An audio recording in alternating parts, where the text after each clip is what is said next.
ಬಿಸಿ road ಚಲೋ ಬಳಿಕ ಶರಣ್ ಪಂಪ್ವೆಲ್ ಕಿಡಿಕಾರಿದ್ದಾರೆ.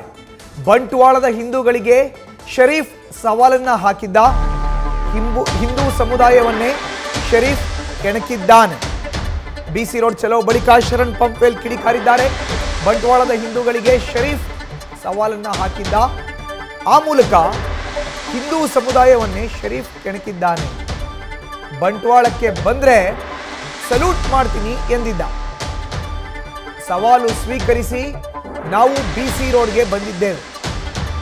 ಸವಾಲಿನಂತೆ ಶರೀಫ್ ಸಲ್ಯೂಟ್ ಹೊಡೆದು ಹೋಗಲಿ. ಶರೀಫ್ಗೆ ಪ್ರತಿ ಸವಾಲನ್ನ ಹಾಕಿದ್ದಾನೆ ಶರಣ್ ಪಂಪ್ವೆಲ್.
ಇನ್ನು ಈ ಬಗ್ಗೆ ಹಿಂದೂ ಮುಖಂಡ ಶರಣ್ ಪಂಪ್ವೆಲ್ ಜೊತೆ ನಮ್ಮ ಪ್ರತಿನಿಧಿ ಕಿರಣ್ ಮಾತುಕತೆಯನ್ನು ನಡೆಸಿದ್ದಾರೆ.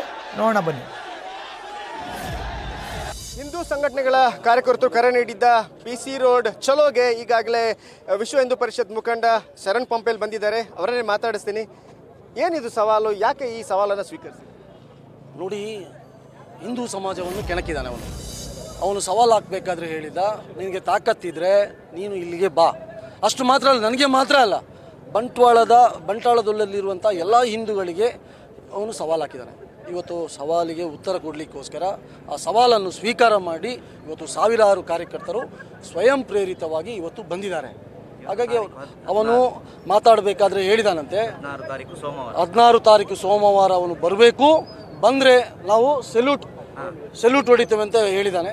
ಬರಲಿ, ಅವನು ಸೆಲ್ಯೂಟ್ ಕೊಟ್ಟು ಹೋಗಲಿ ಅಂತೇಳಿ ನಾನು ಕೂಡ ಇವತ್ತು ಅವನಿಗೆ ಪ್ರಶ್ನೆ ಆಗ್ರಹಿಸ್ತೇನೆ. ಸವಾಲನ್ನು ಕೂಡ ಇವತ್ತು ನಾನು ಆಗ್ತಾ ಇದ್ದೇನೆ. ಈಗ ನಾಗಮಂಗಲದಲ್ಲಿ ನೀವು ಮತ್ತೆ ಪುನೀತ್ ದತ್ತ ಅವರು ಹೋಗಿದ್ರಿ, ಅಲ್ಲಿ ಬಂಧಿಸುವಂತ ಪ್ರಯತ್ನ ನಡೆದಿತ್ತು. ಹೌದು, ನಾನು ಅಲ್ಲಿಯ ಮೊನ್ನೆ ಗಣೇಶೋತ್ಸವ ಸಂದರ್ಭದಲ್ಲಿ, ಮೆರವಣಿಗೆ ಸಂದರ್ಭದಲ್ಲಿ ಯಾರಿಗೆಲ್ಲ ತೊಂದರೆ ಆಗಿದೆ, ಯಾರು ಅಮಾಯಕ ಹಿಂದೂಗಳನ್ನು ಅರೆಸ್ಟ್ ಮಾಡಿದ್ದಾರೆ, ಅವರ ಮನೆಗಳಿಗೆ ಹೋಗಿ ಅವರ ಹತ್ರ ಮಾತಾಡಿಕೊಂಡು ಬರೋಣ, ಆ ಕಾರ್ಯಕರ್ತರ ಕುಟುಂಬದವರಿಗೆ ಒಂದು ಸಾಂತ್ವನ ಹೇಳಿಕೊಂಡು ಬರೋಣ ಎಂಬ ಕಾರಣಕ್ಕೋಸ್ಕರ ಅಲ್ಲಿ ಹೋದರೆ ನಿನ್ನೆ ರಾತ್ರಿ ಅವರು ತಡರಾತ್ರಿ ನಮ್ಮನ್ನು ಬಂಧನ ಮಾಡುವಂಥ ಪ್ರಯತ್ನವನ್ನು ಕೂಡ ಮಾಡಿದ್ದಾರೆ. ಆ ಪೊಲೀಸರ ನಡೆಯನ್ನು ನಾನು ಬಂಧಿಸ್ತೀನಿ. ಇದರಿಂದ ಗೊತ್ತಾಗುತ್ತೆ ರಾಜ್ಯ ಸರ್ಕಾರದ ಹಿಂದೂ ವಿರೋಧಿ ಧೋರಣೆ.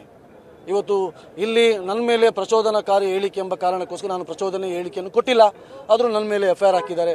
ಪುನೀತ್ ಮೇಲೆ FIR ಹಾಕಿದ್ದಾರೆ. ಇವರನ್ನು ನಿನ್ನೆ ಅವನು ಯಾರು ಹೇಳಿಕೆ ಕೊಟ್ಟಿದ್ದಾನೆ ಅವನನ್ನು FIR ಮಾಡಬೇಕಾದ್ರೆ ಸಂಜೆ ತಗೊಂಡಿದ್ದಾರೆ. ಮೊನ್ನೆ ಐವನ್ ಡಿಸೋಜ ಮಾತಾಡಿದ್ರು, ಇನ್ನೂ FIR ಆಗಿಲ್ಲ. ಆದರೆ ಇವತ್ತು ನಾವು ಹೇಳಿಕೆ ಕೊಟ್ಟ ತಕ್ಷಣ ಇವತ್ತು FIR ಆಗಲಿಕ್ಕೆ ಈ ಸರ್ಕಾರಕ್ಕೆ ಆಗ್ತಾ ಇದೆ.